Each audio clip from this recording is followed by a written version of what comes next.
O podcast que você ouve agora é uma produção da Central 3.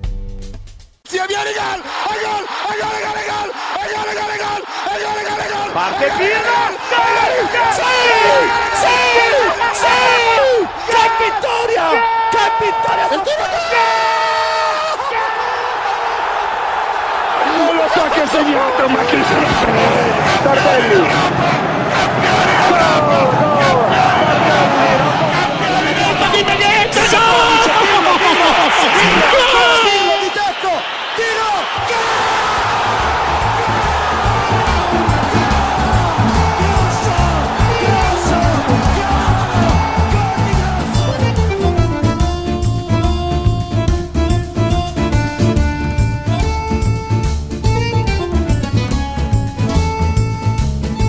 Olá a todos, sejam muito bem-vindos à edição de número 9 da Cautiopédia, principalmente se você é um torcedor do Napoli, se você é um torcedor partenopeu, porque agora você pode finalmente soltar o grito de campeão.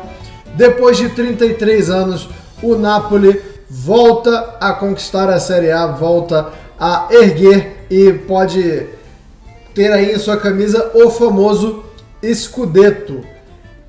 A vitória não veio na verdade nos últimos dois jogos, né? O Napoli consegue ali um empate contra a Salernitana, consegue um outro empate contra a Udinese, mas é o suficiente para um time que passou o carro em muitos dos jogos dessa temporada.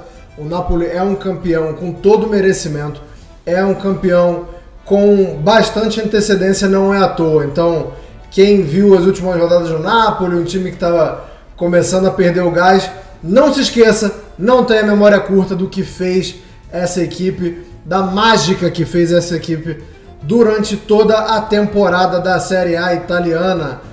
É claro que eu não estou sozinho para falar desse título do Napoli. Era para a gente ter gravado esse programa no domingo, né, Caio? Mas estamos gravando numa quinta-feira, não tirou muito do sabor, né, Caio? Não é um programa e não é um título menor por causa disso, né?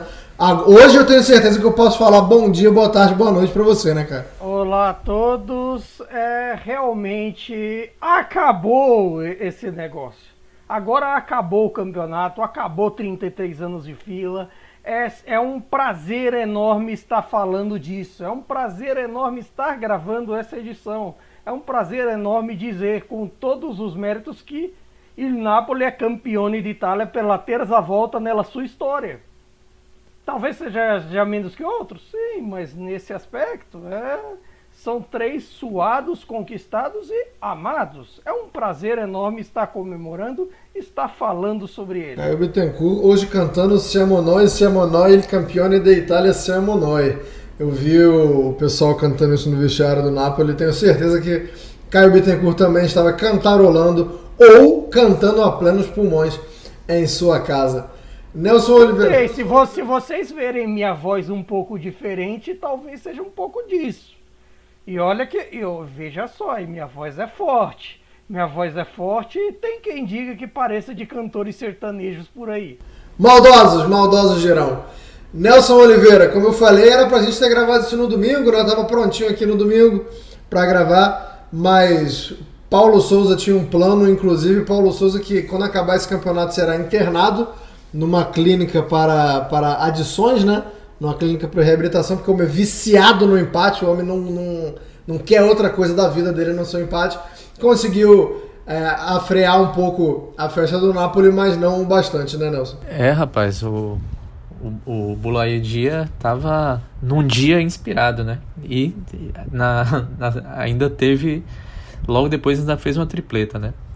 Mas é isso, a Salernitana a gente não vai falar sobre ela aqui, até porque é um desrespeito, né, com o Napoli, falar da rival no dia que o Napoli é campeão. Então já vamos abafar esse assunto aí e vamos tratar do campeão italiano. Qual o problema de falarem sobre eles? É o tempo em que eles têm à disposição, é o tempo que a Salernitana precisa aparecer, precisa comemorar, mas coitados, tinha gente até que tatuou o gol do Dias e nem 4 dias depois o sentido dele já não valeu. Quer dizer, valeu um certo sentido. foi a primeira vez que a Salernitana não perdeu do Napoli na Série A. Olha aí, todo mundo tem o que comemorar, né? A Salernitana... Não, na história. A Salernitana comemorou o empate e o Napoli comemorando a terceira título. Perdoe-me se eu parecer um pouco arrogante hoje. Foi mal, é parte do processo. Hoje é dia. Hoje solta os cachorros, Caio. Hoje você pode deitar e rolar aí, deita os cabelos. Mas eu vou começar com você, para quem não acompanha muito e para quem acompanha Peronomútil, para quem pode estar se perguntando assim, caramba, né, o Napoli voltou a ser campeão, mas eu lembro que quando eu acompanhava o futebol italiano, o Napoli tinha caído. Então, Caio, vamos voltar no tempo. Vamos lembrar como renasce o Napoli, né? O ano é 2004, tá, gente? 2004... não estamos falando da Società Sportiva Calcio Napoli, mas sim do Napoli Soccer. Explica isso aí, Caio. Exatamente. Na verdade, a história você pode parar não tanto para 2004, mas para o que leva após 2004. 90 você ganha o campeonato e tudo mais, mas ali tinha um outro contexto. Tem toda a história do Maradona até pós-Copa do Mundo, ele é pego no doping, temporada 90, 91 é difícil e tudo mais, mas dali começam assim... Existe uma frase famosa do Gunther Steiner, da Haas, se você assistiu Fórmula 1 Drive to Survive, vai entender, que é quando chove merda, nunca é garoa, sempre é tempestade. E no caso do Napoli, a partir de 92, de certa forma, foi o que aconteceu, porque em 92, por exemplo, você tem o caso do Fellaini pego, assim, a princípio indiciado, depois absolvido na Operação Mãos Limpas. Depois de um certo tempo, os bancos já não querem emprestar dinheiro ao Napoli. E assim, isso muda um pouco o meio como eram feitas as negociações. Isso mela, por exemplo, a chegada do Stoichkov na época, 92. Teve uma troca de donos que acabou não dando certo, aí o Fellaini voltou mais tarde. O clube quase faliu nos anos 90 também, teve que vender jogadores para se salvar. Teve a famosa venda do Tiro Ferrara para a Juventus, do Fábio Cannavaro para o Parma, Zola para o Parma, Kripa para o Parma e vários outros jogadores que acabaram tendo que sair por conta da crise financeira daqueles tempos. Eram tempos muito difíceis e assim... Isso acabou servindo para que o Fellaini voltasse em 95, o time caiu em 98, assim, aquela temporada caótica com o time em último, um dos piores da história, 3 diretores esportivos e 4 técnicos, e assim, o time volta para a primeira divisão em 2000, mas assim, volta e cai logo em seguida, mesmo com novos donos, um Giorgio Corbelli que mandava Peronomútil e depois, 2 anos depois, teve que vender o clube porque foi preso, porque descobriram que a fortuna dele era falsificando obras de arte. Aí depois teve o Salvatore Rinaldi, que não conseguiu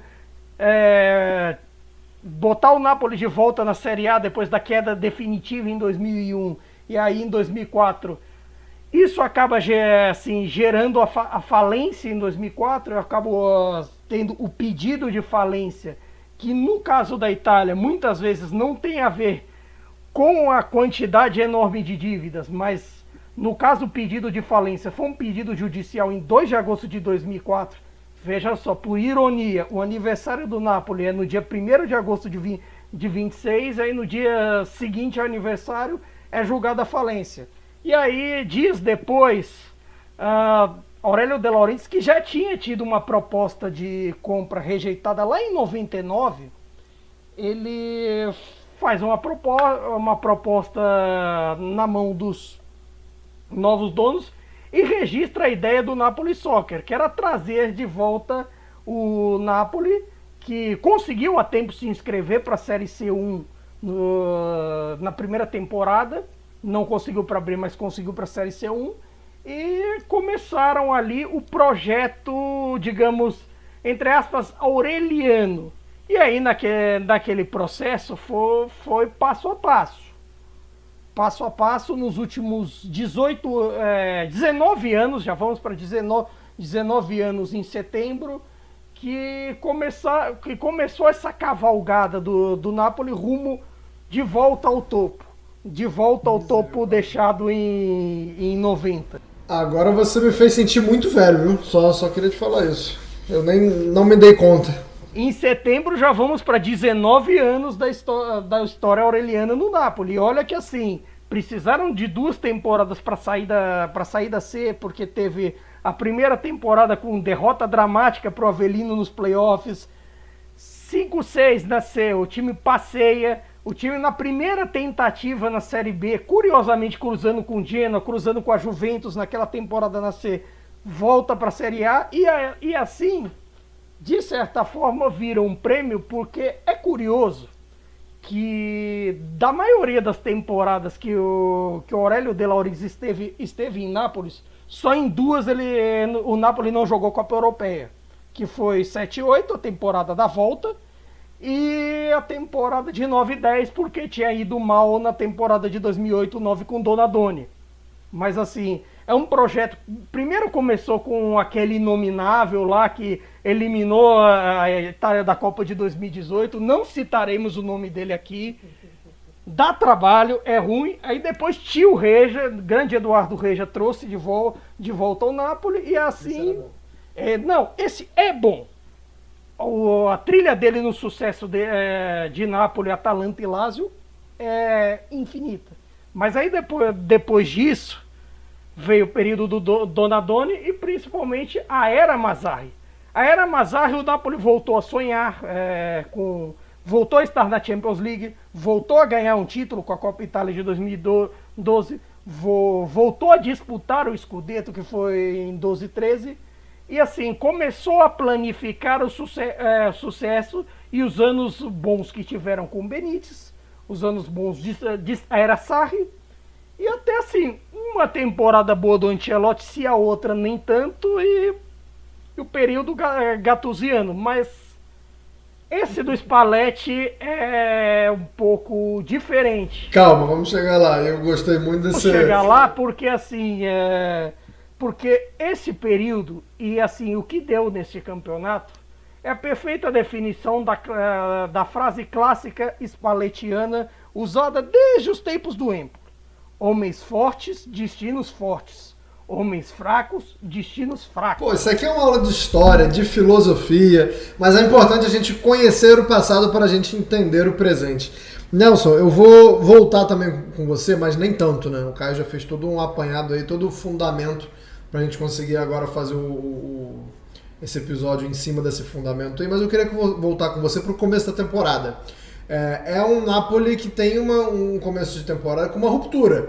Algumas rupturas, né? Mas você tem a saída do Insigne, que era alguma coisa que nem muita gente imaginava, e embora não tenha sido uma saída tão repentina assim, né? A gente já via ali um desgaste, o Insigne já negociava há algum tempo para sair.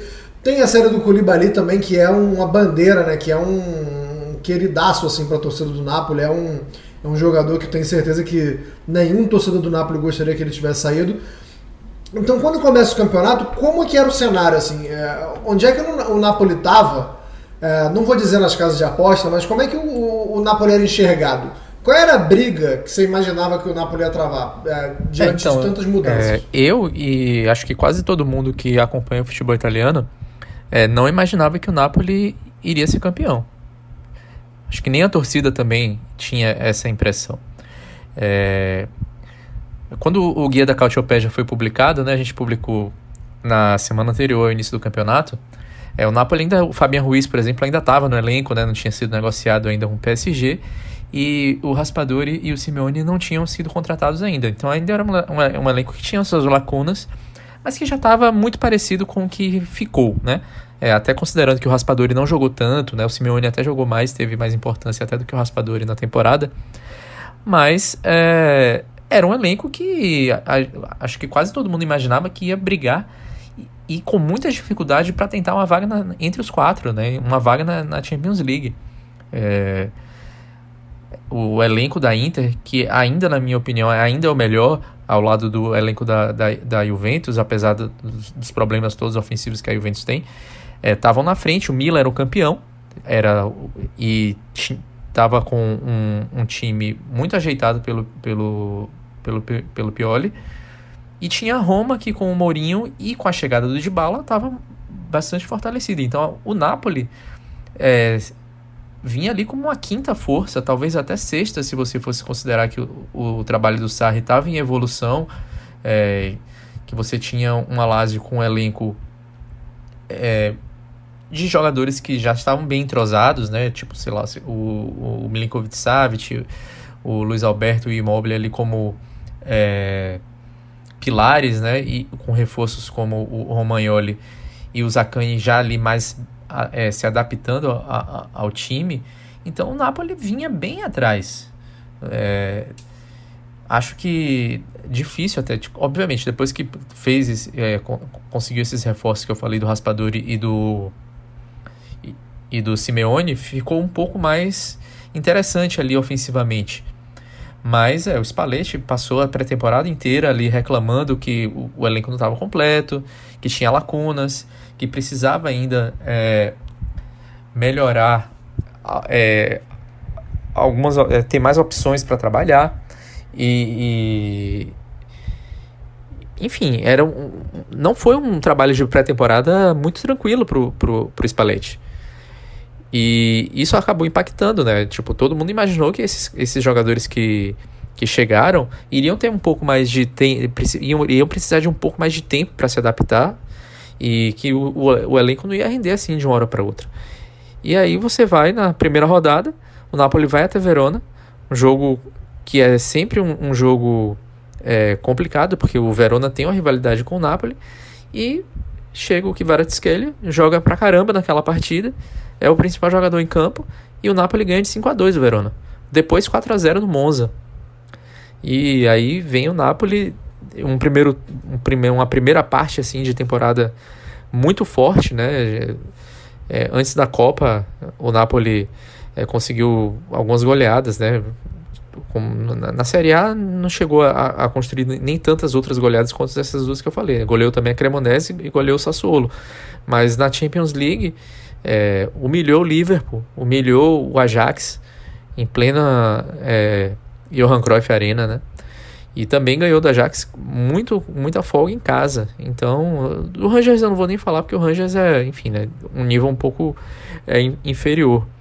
Mas era um Napoli que saiu de uma pré-temporada muito complicada para um primeiro turno muito forte, talvez até se utilizando de alguns elementos surpresas aí, porque o Spalletti melhorou muito alguns jogadores, né? Por exemplo, o Lobotka era um cara que já estava dentro do Napoli, mas que nunca tinha jogado tanto nem em quantidade nem em qualidade quanto essa temporada, por exemplo. Então você vê o Mario Rui, que é um cara que já está no futebol italiano há muito tempo. Talvez a melhor temporada dele, antes dessa que ele fez no Napoli agora, tenha sido quando ele ainda era um cara que com o Sarri no Empoli apareceu. Aí depois ele passou pela Roma, chegou no Napoli, mas nunca tinha jogado nesse nível. Então, é isso. Saiu de um time com muitas dificuldades, sem seus principais nomes, sem suas principais figuras. E você vê que o Di Lorenzo, por exemplo, se tornou uma figura muito importante, né? Se tornou capitão e também uma figura importante nos bastidores. Então, passou de um time que eu não vou chamar de desacreditado, mas de um time ainda verde, um time que ainda teria muito trabalho pela frente, para simplesmente um time que conseguiu algo que só Maradona tinha conseguido, né? Então, assim, um feito bastante impactante, né? Caio, o Nelson já citou aí o comecinho da campanha, né? As vitórias contra o Verona, contra o Monza, e aí praticamente um turno de vitórias, né? Tem uma sequência ali que começa contra a Lazio em Roma, que vai até a Udinese, que é vitória de setembro a novembro, do começo de setembro até novembro sem parar. Mas eu queria só tirar essa dúvida com você, se tem algum jogo que expressa o título, que fala assim, esse foi o jogo. Eu tenho um palpite aqui, mas eu quero saber a sua opinião. Se teve algum, pode até ser mais de um, mas se teve alguns jogos em que você olhou e você mesmo descrente, você cético, você sempre pé no chão, olhou e falou assim, porra, com esse jogo aqui não tem como o Napoli ser campeão. Não tem como não ser. É que assim, é muito complexo. Você pode pensar de acordo com as cascas que vão se criando para a temporada. Porque, por exemplo, eu creio que ganhar o clássico da Lazio em Roma, a virada como foi, com o gol do Kim, o Kvaratskhelia jogando uma partidaça naquele dia, foi um caso. A vitória contra o Milan em San Siro também foi outro caso, e até assim com uma força defensiva grande, com uma grande atuação do Meret naquele dia, e que o Napoli conseguiu sustentar a pressão e tudo mais, a maneira como ganhou alguns jogos. E aí eu citei até no podcast passado os gols do Raspadori no final, até contra o Spezia, contra esse agora contra a Juventus no fim. Outro de reta final foi o gol contra a Roma do Osimhen. Eu destaco também o 2-1 na Atalanta em Bérgamo, que deu uma boa crescida no momento que a Atalanta estava bem. Mas eu acho que assim, o que vai ser meio padrão para todo mundo, o que vai ser aquela coisa assim que tipo a marca desse momento, tanto que até o Di Lorenzo disse isso nas entrevistas pós-jogo, nos vestiários com a Udinese, naturalmente vai ser o 5-1 com a Juventus, porque ali foi a mensagem para o campeonato do dia assim, de que o Napoli estava muito acima do resto. E repare que aquele 5-1 aconteceu antes da punição da Juventus, né? Esse negócio de pune, não pune, o que vai dar até o final do campeonato, aconteceu antes da punição, que seria de 15 pontos, agora nenhuma, não sabemos, mas assim, aconteceu ali quando a Juventus era vice-líder do campeonato e, de certa forma, acabou por mostrar a força justamente contra uma Juventus que, assim, que foi algoz na época do Sarri, que competiu na época do Ancelotti, mas e que de certa forma também foi corresponsável por alguns dramas paralelos, que foi aquela da classificação para a Champions de 21-22 na temporada de 20-21, que o Napoli deixa a classificação escapar. E até citando nesse contexto da saída dos jogadores, eu acho até importante ressaltar que no começo da temporada tinha uma certa pecha de amarelão para alguns jogadores por conta de tudo que aconteceu na temporada 21-22, que o Napoli teve chances reais de ganhar. O Napoli chega a assumir a liderança, por exemplo, em fevereiro, depois que ganha aquele jogo nos acréscimos com o gol do Fábio Ruiz contra a Lazio.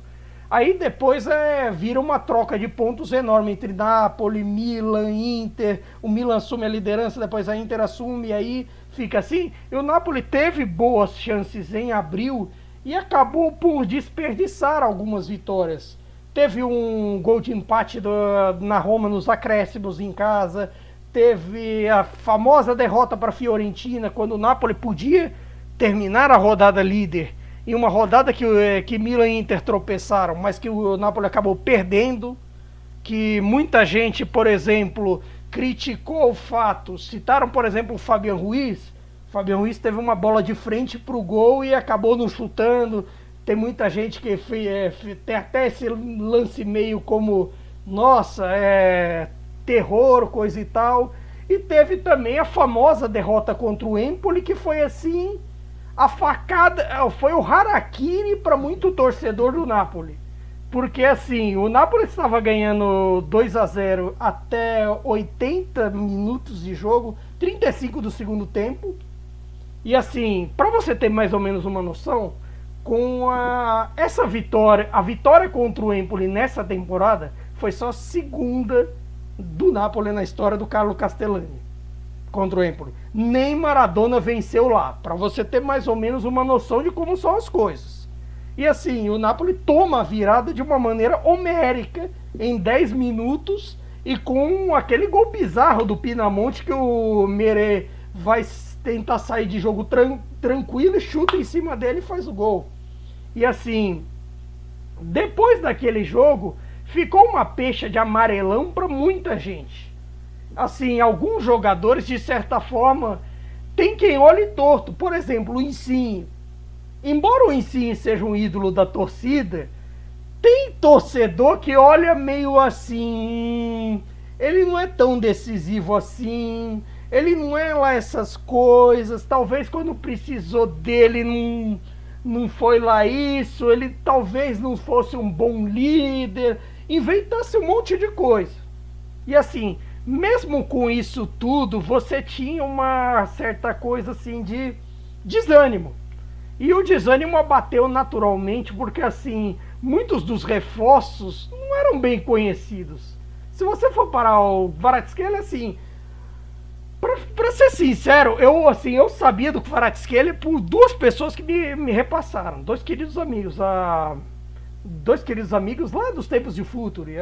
Vou até citar o Henrique Matias, que já esteve com a gente lá no outro podcast, e a Bruna Mendes, que foi uma outra querida amiga que, assim, eles falaram pra mim que o Kvaratskhelia era bom de bola, coisa e tal, pelo trabalho que ele fazia no Rubin Kazan antes da guerra, e depois na seleção georgiana, e nos 3 meses de Dinamo Batumi, que veja só, deram o título ao Dinamo, ele já veio campeão de certa forma, poderia trazer alguma coisa diferente, mas ao mesmo tempo ninguém esperava. Por quê? Porque você tinha saída do Ospina, você tinha saída do Koulibaly, você tinha saída do Insigne, mais tarde teve a saída do Mertens também, que o Mertens tentou, mas é que havia dois aspectos. Um, o De Laurentiis não queria pagar o que ele queria, e outro, o Spalletti não encaixava ele no elenco, seja para competir com o Osimhen, seja para competir com o Zielinski de trequartista, uma vez que ele não joga de externo, de ponta há anos, desde, sei lá, 16, 17, que o Sarri coloca ele de falso 9 para então substituir o Milik. E de certa forma, ninguém esperava tudo isso, por mais que você tivesse boas contratações, por mais que você tivesse um Osimhen que saudável renderia, por mais que você tivesse, sei lá, essa alternância de Lozano e Politano, que às vezes irrita, às vezes não, mas assim, de certa forma, acabou por garantir pontos. E você teve também, assim, até o fator Raspadori, você teve principalmente, assim, o Anguissa mantendo o nível por parte do campeonato, você teve a substituição, a entrada do Kim Min-jae, que, de certa forma, fez valer a troca, fez valer assim a venda do Koulibaly, fez valer também o encaixe muito perfeito que ele fez com o Rachmani, a experiência do Di Lorenzo e assim, o fator Lobotka é o símbolo um pouco do que foi a persistência do Napoli com os jogadores. Por que eu digo persistência? Podemos lembrar do caso do Jorginho lá atrás. O Jorginho originalmente, com o Benítez, ele foi contratado para ser trequartista junto ao Verona. Era um tempo difícil, que o Hamsik tinha se machucado, o Pandev ali não tinha rendido de trequartista, e ali para janeiro de 2014 eles resolvem trazer o Jorginho do Verona como trequartista. Mas ao mesmo tempo o Jorginho não encaixa tão bem, e assim, você não iria tirar Marek Hamsik de lá. O Jorginho não servia tanto a Higuaín, tanto a Mertens ou Insigne, ou quanto a Calejon, quanto servia a Marek Hamsik. E de certa forma o Jorginho quase virou moeda de troca, foi negociado. Mas aí o Napoli soube manter, o Napoli soube acreditar no Jorginho e no fim das contas, por um acaso do destino, o Sarri muda para um 4-3-3 e encaixa o Jorginho ali no tridente com o Alain e com o Hamsik, e assim, o Jorginho substituindo o Valdifiori, que era o preferido do Sarri, e dá certo. E o Jorginho vira o que vira, importante no Napoli, importante no Chelsea, importante até mesmo em termos de elenco, em menor escala hoje no Arsenal. E assim, onde eu quero chegar? O Lobotka foi caso similar. O Lobotka chega meio patinho feio em janeiro de 2020, porque, de certa forma, um dos pecados que ajudou a acelerar o fim da era Ancelotti, além dos problemas do motim e de tudo aquilo mais, foi a ausência de registas. Desde que Jorginho e Diawara saíram, o Napoli não tinha alguém para fazer aquela função. Foram contratados o Deme e o Lobotka. E de certa forma, assim, a princípio, o Spalletti, tempos depois, até testou o Deme primeiro, mas aí o Deme se machuca, entra primeiro o Anguissa, e aí depois da saída do Fabian vira Anguissa e Lobotka. E assim, o Lobotka, nos tempos de Gattuso, ele era descartável, ele não entrava no jogo, tinha uma certa fama até que ele estava meio gordinho, que ele andava em Nápoles meio acima do peso, que não sei o que lá. E no fim das contas, o Gattuso saiu, o Lobotka de descartável passou a ser utilizado, o Spalletti encaixou ele no time e ele virou o que virou. Virou uma peça vital para o Napoli, virou uma peça que encaixava muito bem como um dos registas desse esquema 4-3-3 do Napoli, que trabalhava muito bem com o Anguissa, que trabalhou muito bem com o Zielinski ao longo do campeonato e que deu uma certa dinâmica a todo esse processo. Que embora, assim, até para não perder a cornetada, eu senti um pouco de falta desse meio campo nessa reta final do campeonato. Calma. Calma, que hoje não é o dia. Hoje não é o dia. Não, sim, não.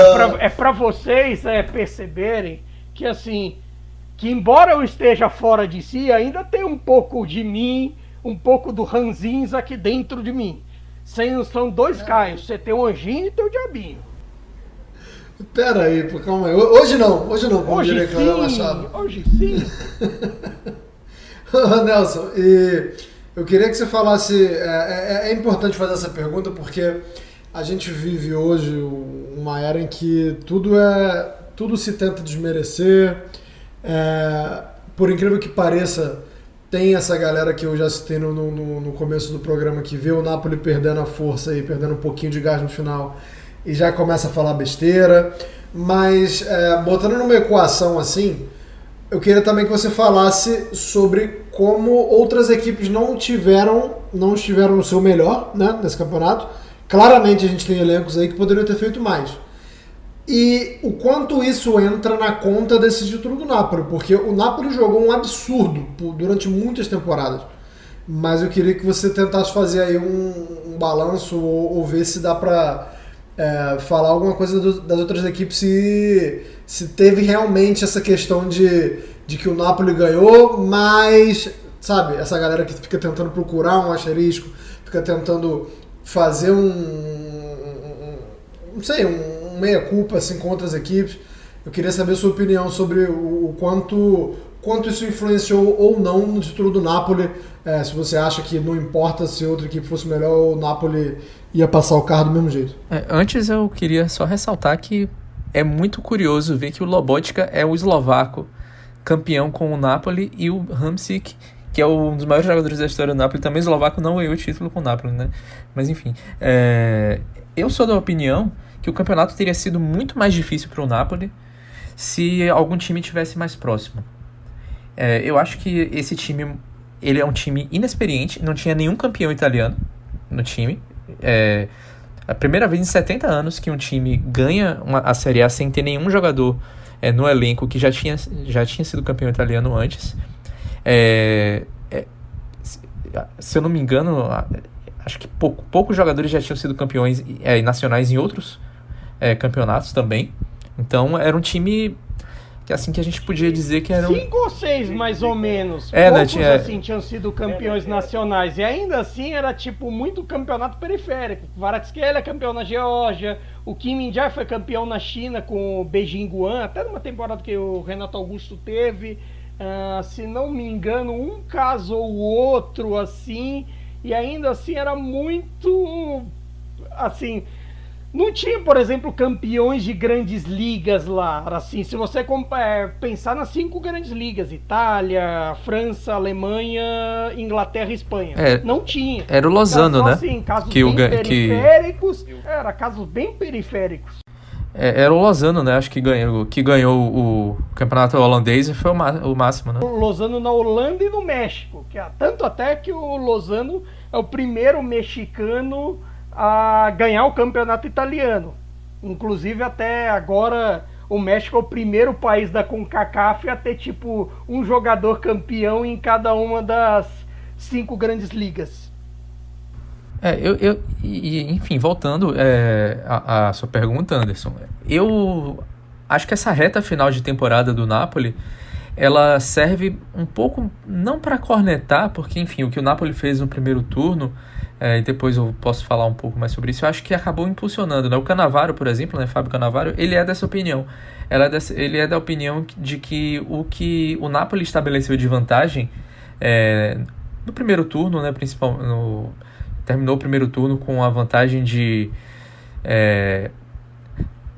12 pontos, né?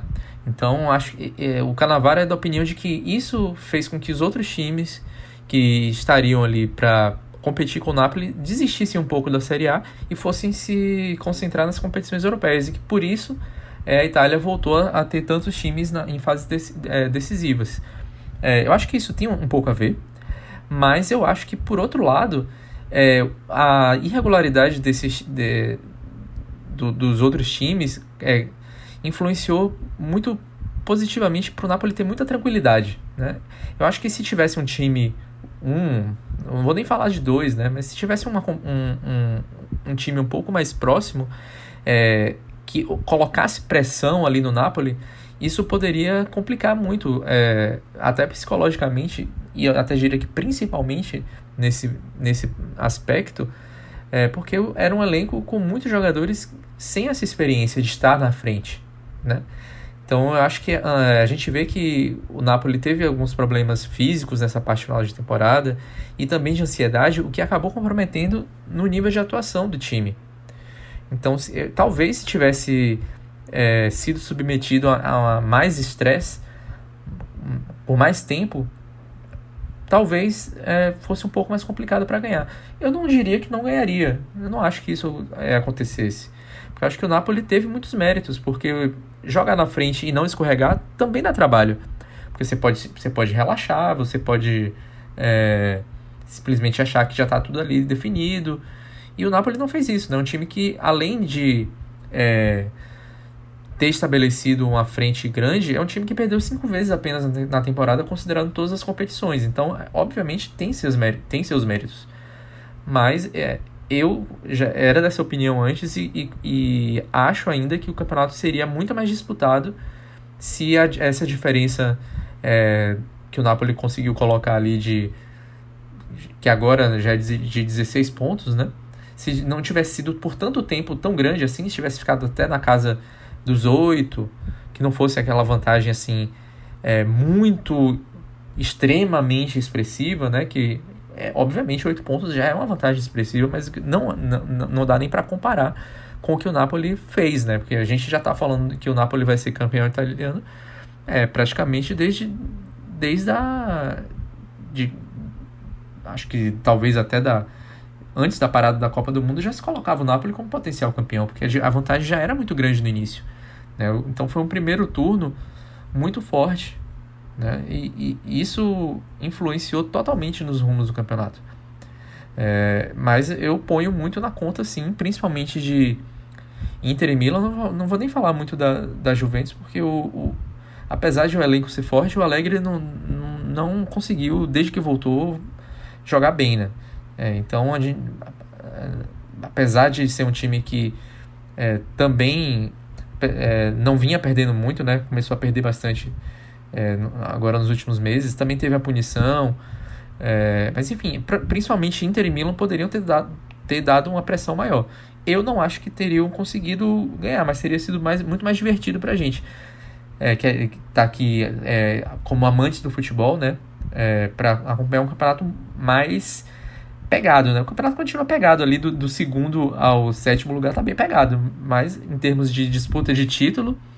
Diria, assim, vou até discordar desse aspecto, porque eu diria que, assim, em termos desse campeonato, até comparando com as pontuações da temporada passada, o Napoli é que saiu diferente. Porque se você for prestar atenção na toada dos vice-líderes, na toada do G4, porque, assim, na 33ª temporada 33ª rodada da temporada passada, o Milan era o líder com 71, o Inter vice com 69, o Napoli com 67 e a Juve tinha 63. Curiosamente, os mesmos 63 que tem hoje, ao fim da 33ª rodada, um ano depois. Quer dizer, de certa forma, assim, a Inter só os 9 a menos de diferença e o Milan tem, deixa eu ver, sou ruim de conta, poucos de diferença também. Então, assim, de certa forma, a toada de liderança, de disputa assim, manteve. É que o Napoli manteve um pouquinho mais. Foi um pouco mais de diferença, assim. Para comparar mais ou menos, em termos assim, para pegar 21 de referência, na 33ª de 2021, a Inter tinha 79. Assim, era um campeonato mais, assim, digamos, parecido. A Inter não chegou a dominar naquele momento, a Inter do Conte. Tanto que teve a disputa ali com o Milan do Pioli, ali para fevereiro, o que era o Milan líder vira Inter líder. Então, de certa forma, eu creio que assim, que os Milan, Inter e Juventus acabaram se mantendo. Mais ou menos assim, a mesma faixa que estiveram, a mesma difusão de forças que tiveram. E o Napoli acabou por sair além do normal. Mas eu acho que tem uma coisa assim, eu lembro de ter comentado assim, paralelamente com alguns amigos, até comentei com o meu parceiro Leonardo Bertozzi também, tipo, que a grande vantagem para esse Napoli, curiosamente, seria a parada para a Copa do Mundo. Por quê? Porque o Napoli só teve 6 convocados, mais ou menos, e assim, na prática nem todos eram titulares. E, de certa forma, se você for olhar a trajetória dos vice-campeonatos do Spalletti, todos aqueles problemas que ele teve no passado, tinha um ponto em comum. Sempre era por conta dos resultados de dezembro. Sempre as dificuldades aconteciam em dezembro, ou até mesmo nesses meses de abril e maio, porque nesse aspecto tem muito a ver com o físico. O físico dos times do Spalletti parece que assim, eles jogam bastante força com tudo nos primeiros meses, mas assim, não consegue dosar tão bem, por exemplo, depois que volta de uma data FIFA. De certa forma, há uma certa dificuldade, tanto que até o Spalletti reclamou dessa última data FIFA por conta disso. E nesse aspecto, assim, se você lembrar de novo de 2021, o Napoli quebra a cara com muitas lesões, ali tinha até espectro de Covid, quando naquele mês de dezembro, por exemplo, perde para a Atalanta em casa, perde pro Empoli em casa e perde de uma forma bizarra pro Spezia em casa, em que o time literalmente não toma chute a gol, perde por um gol contra do Juan Jesus. Então, assim, você tem muito disso também, da dosagem do elenco, assim, da maneira como foi esse campeonato, que assim é particular e dificilmente vai se repetir por razões óbvias, ainda mais levando em conta que daqui para frente teremos um calendário mais atribulado ainda. 23, 24 será o, sei lá, it's the end of the world as we knew it. Então eu acho que a questão de pontuação, de fato, são fatos, né? Você trouxe, mas de performance, Inter, Milan e a Juventus nem tanto, mas Inter e Milan, uma performance muito diferente, apesar de ter a pontuação parecida, né? Você vê aí uma Inter tá no G4 com 11 derrotas. O Milan, campeão italiano, empatou até muito, mas tem 7 derrotas. Ele vem de um ano de campeão e outro ano de briga pelo título e passa para um ano de que perde muito. E principalmente de que são times que não convenciam, né? Eu acho que isso, em termos de anímicos, facilitou muito a vida do Napoli, porque o Napoli, durante muito tempo, era considerado o único time que estava jogando bola, né? Na Itália. Eu acho que isso também fez muita diferença. Mas aí, eu realmente não acho que o resultado ia ser diferente, não. Eu acho que o Napoli ganharia o campeonato, mas talvez tivesse mais dificuldade. Eu só ponho nesses termos. Eu acho que o Napoli, de fato, foi o único time confiável. Porque você via Inter, Milan e Juventus, que seriam, de fato, as potenciais, né, concorrentes ali, rendendo muito menos do que podiam. A Roma, não vou nem dizer que rendia muito menos do que podia, mas que era uma com Dybala, ainda na verdade, uma com Dybala, o Abraham jogando menos do que jogou na última temporada, mas não era um time que de fato se colocaria como pretendente ao título. Caso desse tudo certo e tal, poderia chegar, mas a torcida não se colocava como uma, de fato, pretendente, né? Eu acho que são esses aspectos só que acabaram dando uma força para o Napoli. Só isso. Mas, de fato, não acho que fosse ter um desfecho muito diferente. Eu vou fazer uma pergunta agora sobre a grande paixão, não só da torcida do Napoli, mas de quem acompanhou o campeonato, que é uma dupla, né? É a dupla Kvaratskhelia e Osimhen. Eu quero que vocês dois falem sobre essa dupla, começando você, Nelson, mas da seguinte forma, falando sobre as atuações, evidentemente, da importância deles, mas eu acho muito carisma, cara, dupla de jogadores assim.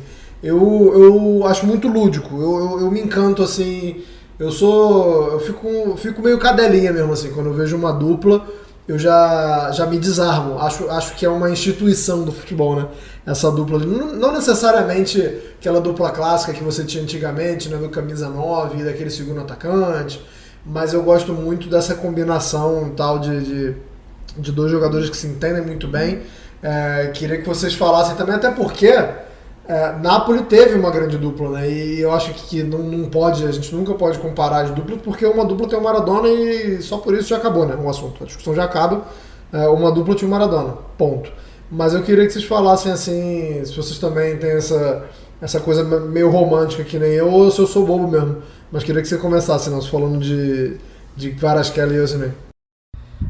Vou aqui parafrasear o nosso querido Roman Roy, né? Não sei se vocês que estão aí nos ouvindo assistem Succession, mas enfim, até falei errado, né? Succession, mas enfim. Enfim, em determinado ponto da temporada ele fala que 2 é sexo, 3 é uma suruba com um monte de hippies, que ele não é hippie não. Mas enfim, mais ou menos isso, né? Tipo, a dupla pra você, né, Anderson? Um bromance você curte, mas 3 aí também talvez já seja demais, né? Enfim, é importantíssima, né, a dupla Osimhen e Kvaratskhelia, né? Se você for olhar a lista de artilheiros do campeonato, o Napoli é o único que ali, entre os maiores artilheiros, 5 maiores artilheiros, tem 2 nomes, né? O Osimhen, que é o artilheiro do campeonato, e o Kvaratskhelia, que tem 12 gols, né? 10 a menos do que o Osimhen. E muita gente fala que o Kvaratskhelia foi o melhor jogador do campeonato. Eu tenho uma certa discordância em relação a isso. Apesar de o Kvara ter ganhado, né, 3 vezes o prêmio de melhor jogador do mês, né? Eu acho que o Osimhen foi o mais importante, na minha opinião. O Kvaratskhelia foi a surpresa, né? Assim, o cara que chegou lá mostrando que podia jogar em qualquer lugar. Tanto faz se ele estava jogando no Campeonato Russo e depois veio da Geórgia e pouca gente conhecia, que ele ia jogar onde... Enfim, o talento dele era o suficiente. Mas eu vejo o Osimhen como um ponto assim fora da curva na temporada do Napoli, né? Resolvendo muitos jogos. até com mais peso do que o Kvaratskhelia, mas obviamente, né, um meio que não existe sem o outro, né? Tem uma simbiose muito grande ali entre os dois e são com certeza os dois maiores responsáveis pelo título do Napoli.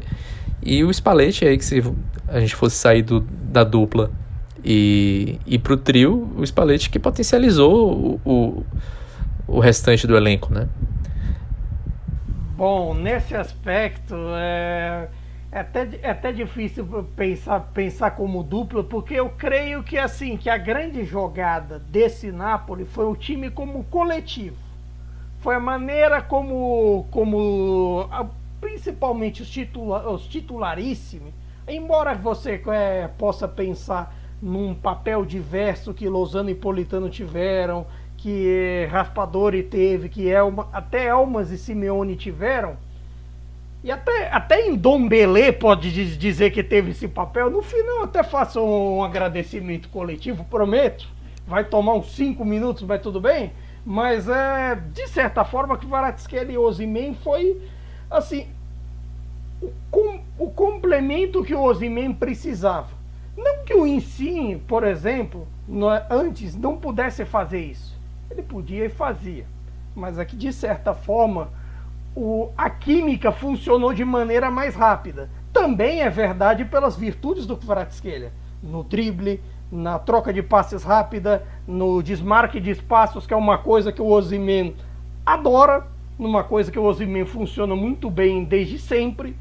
E de certa forma isso fazia com que os ataques fossem rápidos e que o time chegasse muito rápido ao gol adversário. Por isso sempre se criava esse tipo de jogadas. Claro, isso no primeiro turno funcionou muito bem, com o Zielinski muito bem. No segundo, talvez o Zielinski não acompanhou tanto, mas aí você teve a presença dos outros pontas na direita, você teve outros jogadores aparecendo nesse processo também. Mas de certa forma, a marca do campeonato é Kvaratskhelia e Osimhen. Para mim, eu vou com a mesma opinião do Nelson. O Osimhen é o meu craque do campeonato, é o cara que de certa forma, assim, o gol do título não foi dele à toa. De certa forma, até essa temporada era curioso que, assim, até debatia com alguns amigos torcedores do Napoli, que ele não fazia gols, por exemplo, nos jogos decisivos. Curiosamente também, assim, ele não fazia, mas tomava falta, tomava o pênalti que o Insigne batia e ganhava. Era meio assim. E de certa forma ele passou a decidir mais jogos nessa temporada. Foi assim no jogo com a Roma, foi assim contra a Atalanta em Bérgamo, foi assim no 5-1 com a Juventus, nos 2 clássicos com a Roma. Você pode, assim, teve a marca dele em boa parte dos jogos. E ele, que em dezembro prometeu, disse que o gol mais bonito dele seria o que ele fizesse do título do Scudetto, ele foi e cumpriu. De certa forma, assim, eu já vi até alguns debatendo, tipo, não, o Kvaratskhelia pode ser um one-season wonder, que não sei o quê. Se ele for um one-season wonder, já tá valendo, já tá pra sempre. Se os dois pararem a carreira agora, tipo, eles já vão ter no coração uma multidão de torcedores a vida inteira. Todo torcedor do Napoli vai ter eles dois no coração agora, depois de tudo o que eles fizeram nesse 2020-2023, quer dizer, e ainda pode fazer, ainda tem temporada. Tá pago demais já. E já que vocês citaram o Spalletti, eu queria que vocês falassem sobre o peso desse título na carreira de um cara que a gente que eu falo que acompanha mais o futebol italiano, que conhece um pouco mais de carreira, achava que ele tinha um teto, né? Chegou um certo momento da carreira do Spalletti que se convencionou que ele era um cara importante para times que precisavam de um primeiro choque, né? Ele é muito bom realmente nisso. Vai ser eternamente conhecido como o cara que barrou o Totti na Roma, por exemplo. É um cara que não tem problema em comprar briga se ele achar que aquilo é o certo a se fazer. Mas a gente via muito o Spalletti como esse cara e um cara que ia te entregar uma vaga na Liga dos Campeões com quase 100% de certeza, né? Mas parava por aí. E eu queria que se vocês falassem, começando pelo Caio agora, que a outra eu comecei pelo Nelson, mas começando pelo Caio, se esse título é um divisor de águas, ou se na verdade a gente tinha sido injusto com o Spalletti e que na verdade ele sempre foi melhor do que a gente achava e que por azar ou por alguns outros fatores ele nunca tinha conseguido chegar no título, mas que já merecia antes, ou já vinha nessa toada há um tempo e que a gente acabava desmerecendo ele injustamente. Queria saber a sua opinião. Eu acho que dos tempos de Inter, talvez ele não merecesse tanto, em vista das irregularidades dele e tal, mas nos tempos de Roma, eu acredito que ele merecia muito bem. E mesmo assim, foi o cara que pavimentou o caminho da Inter de volta às glórias. Porque se a Inter não chega nos caminhos de Champions League que ele trilhou, que ele pavimentou ali, talvez hoje a Inter não fosse tão competitiva a ponto de brigar e ganhar por Scudetto, de estar em finais de Copas, de estar em semifinal de Liga dos Campeões, porque de certa forma foi um processo. Não se construiu do dia para a noite, embora se tivéssemos o trabalho do Conte e esse trabalho, essas loucuras de meu Deus de Simone Inzaghi. Mas assim, nesse aspecto é curioso que você cita a briga comprada com o Totti. Basicamente ele comprou com uma também, que foi o fator Mertens. O fator Mertens foi uma comprada de briga. Tudo bem, nesse aspecto você pode dizer que teve o apoio, por exemplo, do De Laurentiis. De Laurentiis, de certa forma, meio que comprou algumas situações para ele. Mas de certa forma também, ao mesmo tempo, ele ficou uma coisa assim, até meio comprar briga com a torcida em alguns aspectos. Por exemplo, a questão do goleiro jogar com o pé. Tem muita gente que, assim, quando vê a bola pegar no pé do Merê, tem pavor. Porque, assim, eu até brinco que traz memórias de guerra por causa daquele lance com o Empoli, de alguns outros problemas, porque o Merê não é um goleiro, assim, que você pense que é um goleiro muito bom com os pés, como foi o Reina no passado com o Sarri, e como virou o Ospina a partir primeiro do trabalho do Gattuso, depois com o Spalletti. Essa foi uma briga que o Spalletti comprou sozinho. O Spalletti comprou essa briga para defender o Merê, de certa forma, lá atrás. O Merê com uma pré-temporada que ele falhou bastante, que ele teve muitos problemas, ele conseguiu bancar o Merê até quando chega um veterano junto, que era o Sirigu, que a princípio jogou os 6 primeiros meses no Napoli, tem sua participação, é também um campeão italiano, mas agora está na Fiorentina e de certa forma é outra pegada, é outro sistema, é outra situação que ele aguentou. O Spalletti tem essa coisa do midiático, o Spalletti tem essa coisa de comprar briga quando necessário, de dar um choque, de certa forma, ele merecia estar nesse lugar que chegou. Se faltava alguma coisa no físico, de certa forma não falta mais. Falta alguma coisa, falta assim, o manejamento de algumas situações. Até mesmo com relação a isso de físico no futuro, mas isso é problema para 2023, 2024. Eu acredito que para essa, ele soube muito bem encaixar o time, ele soube entender as particularidades do seu elenco e assim, de certa forma, ele transformou a quinta folha salarial da Itália em uma campeã, em uma equipe campeã.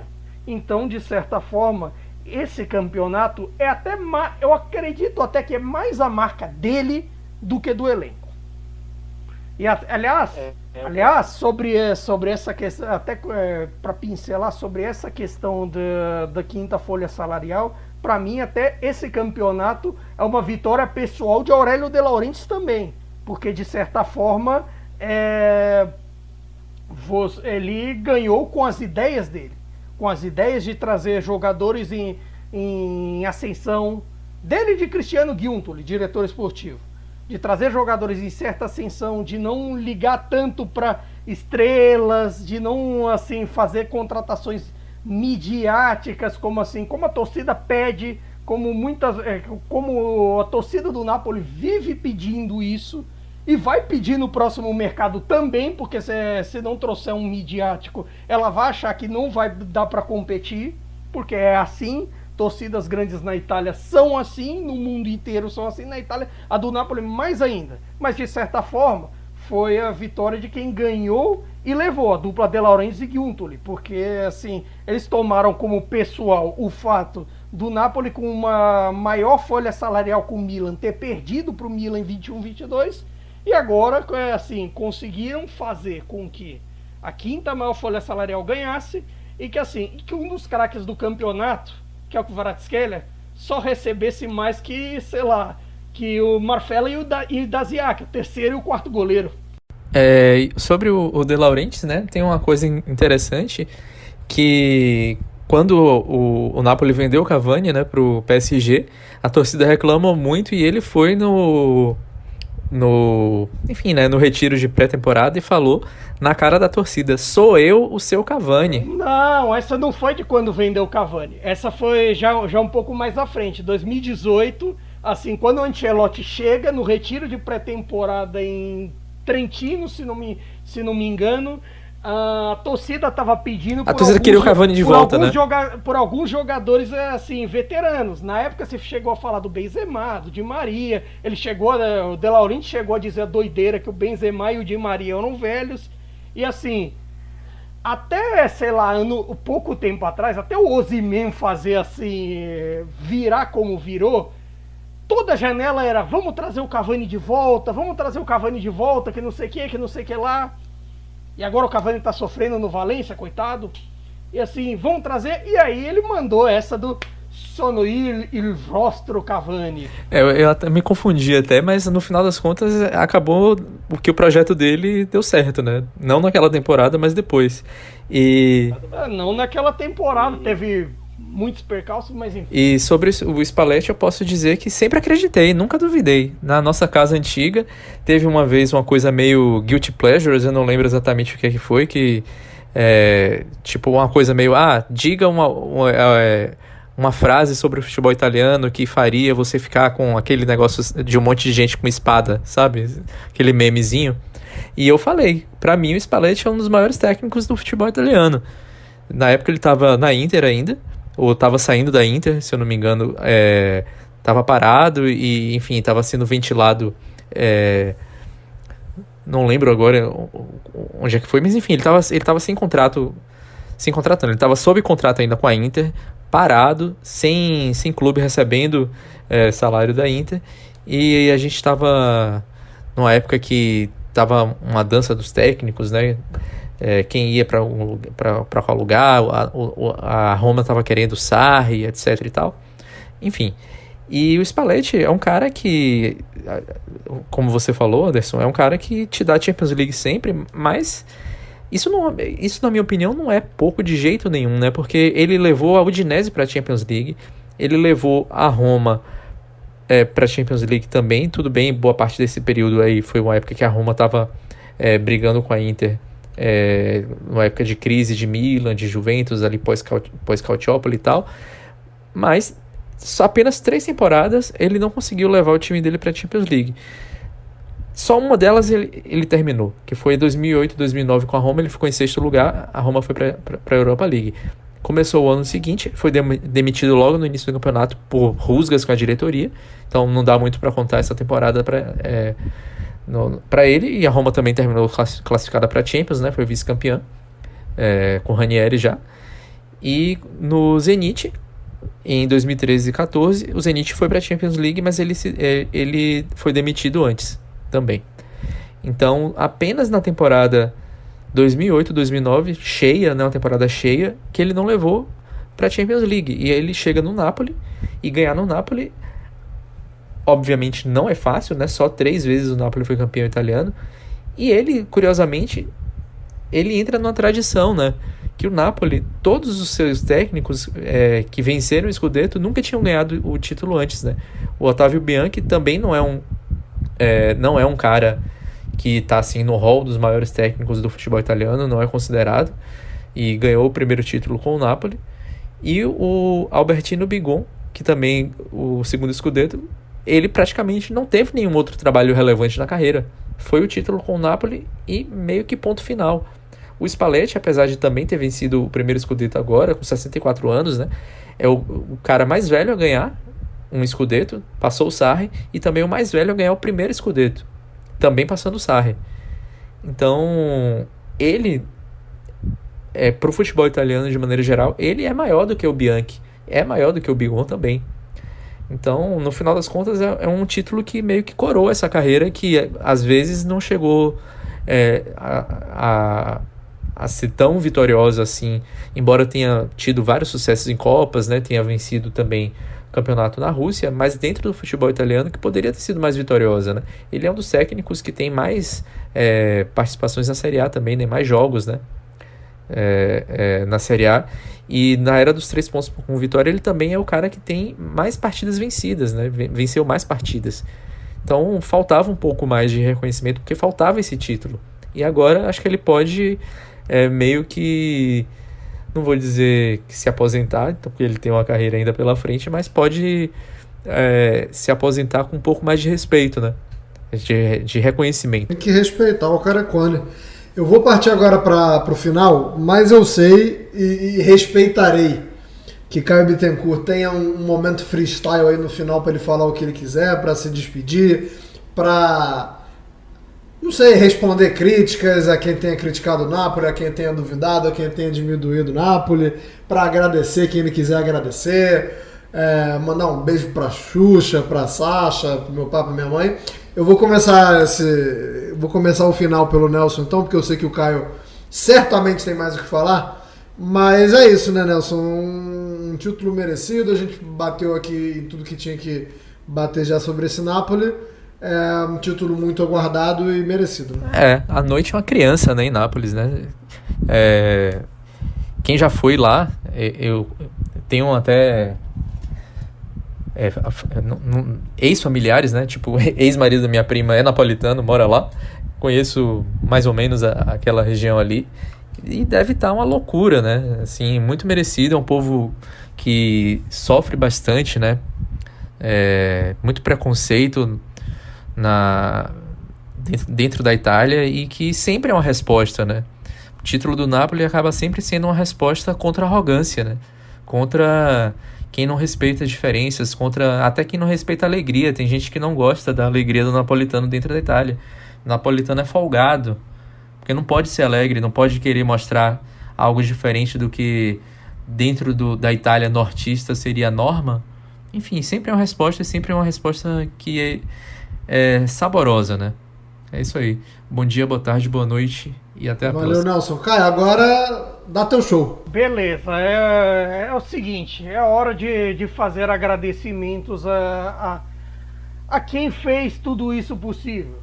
Aos torcedores que apoiaram comigo e com todos, assim, na Itália, no Brasil, no mundo, em qualquer lugar, que estiveram apoiando por 33 anos de sofrimento, de alguns momentos bons, outros ruins, outros momentos de alegria, mas que estiveram lá, que estiveram juntos. Muito obrigado. Alex Meret, muito obrigado pelas defesas ao longo do campeonato, e até obrigado a Sirigu por ter Sirigu, Mafella e Daziak por terem trabalhado com ele, por terem ajudado nesse processo de amadurecimento mental do Meret e todo esse processo. Golini também, muito obrigado até por conta da partida que fez contra a Atalanta, de boa qualidade, e que se mostrou um reserva à primeira vista confiável. Aos defensores, muito obrigado a Di Lorenzo, ao capitão Di Lorenzo, que assim dispensa apresentações, a tudo que fez de positivo no ataque e na defesa. Muito obrigado a Kim Min-jae e seu espírito guerreiro, seu espírito de roubada de bola, de bons posicionamentos. Obrigado a Hakimani por conta também dos seus bons posicionamentos, das suas jogadas pelo alto e de tudo que há de positivo. Mário Rui por conta da sua evolução ao longo do campeonato. O Zanoli por conta do seu crescimento enquanto esteve em Nápoles e vem tendo crescimento também na Sampdoria. O Berezinski, que também serviu para ser um reserva à altura, não jogou tanto. Há de agradecer também ao Oliveira, que foi uma opção responsável, uma opção correta e que vem evoluindo bem também na lateral esquerda. Ao Anguissá, que foi um dos grandes do meio campo na temporada e que vem sendo. Ao Lobotka, grande história de reascensão de quem não desistiu. Ao Zilinski, que também não desistiu nesse processo, um dos mais veteranos do elenco e que teve seu papel importantíssimo. Ao Kvaratskhelia, dispensa apresentações sobre sua magia. Ao Osimhen, dispensa apresentações sobre gols. A Lozano, tem suas burradas, tem seus problemas, mas tem seu valor também. É campeão e é merecido. Ao Politano, que também fez das tripas coração para estar aí. Um sonho que lhe foi negado lá atrás, quando o Sassuolo negou sua transferência para o Napoli. E que agora acontece também. Ao Raspadori, que logo na primeira temporada traz a sua experiência de campeão de Euro e colabora com o título. Ao Demi, ao homem que lá atrás, embora não tenha jogado tanto, foi um homem que largou o Leipzig, líder do campeonato naquele momento, para um Napoli em crise porque queria jogar no Napoli. Ao Juan Jesus, pela experiência que trouxe ao Napoli e por ser confiável nas horas decisivas. Ao Ostigar, que tem tido uma boa ascensão ao longo da temporada. Aos jovens, ao Zedadica, ao Gaetano, ao Zerbin, que quando entraram corresponderam. Muito obrigado. A Cholito Simeone, que foi um carrasco do passado, que muita gente lembra dos 3 gols dele contra o Napoli em 2018. Muito obrigado. E a todos vocês, muito obrigado, principalmente a Luciano Spalletti. Homens fortes, destinos fortes. Homens fracos, destinos fracos. Vou cornetar vocês? Vou. Mas todos vocês, até mesmo em Ndombele, que foi motivo de crítica, mas também tem seu valor pelo crescimento como meio-campista, pela força defensiva e até mesmo como bom papel na troca de passes, tem o seu valor. Se eu esqueci de alguém, talvez ele que venha me contestar. Mas nesse aspecto, fora isso, também a polivalência do Elmas, que vale dizer que teve seu papel tanto no meio quanto na ponta. E tiveram todos os seus valores, mas principalmente a Luciano Spalletti. Homens fortes, destinos fortes. Homens fracos, destinos fracos. Irei cornetar todos vocês? É claro. Mas todos vocês agora ganham espaço no meu coração e no coração de toda a torcida do Napoli por encerrar uma incômoda fila. Agora todos vocês estão no panteão dos campeões de Itália. Para sempre. Ninguém mais tira. E muito obrigado a todos que escutaram a gente até aqui também. Muito obrigado a Central 3. Voltamos ainda, hein? O campeonato já tem dono, mas não acabou. Temos ainda italianos aí a dar com pau na Europa. Então essa não é uma despedida dessa temporada. Muito pelo contrário, a gente volta daqui a pouco para falar ainda, como o Nelson falou durante o programa, muita briga pelas posições ali, pelas vagas europeias. Ali no rebaixamento não tem tanta briga assim não, mas tem. Se olhar direitinho, agora tem. O rebaixamento tem Spezia e Verona iguais. E atenção, vale de olho, eu até brincava com o It ain't over till it's over, agora mais ainda. E tem uma coisa que pode complicar. Por exemplo, Spezia e Verona, agora, até o fim dessa gravação, estão empatados em pontos. Se empatar em pontos esse ano, não tem critério de desempate não, meu amigo. É jogo extra. É a Série A do jeito que a gente gosta. Paredio nesse ano, então não adianta saldo, não adianta vitória. Como diria um amigo meu, é a hora que o frango cisca pra frente, meu irmão. Se tiver 2 times empatados na Série A italiana, a gente vai falar sobre muito do que vai acontecer. Tem muita coisa ainda pra rolar. E a gente volta em 2 semanas. Arrivederci e tchau.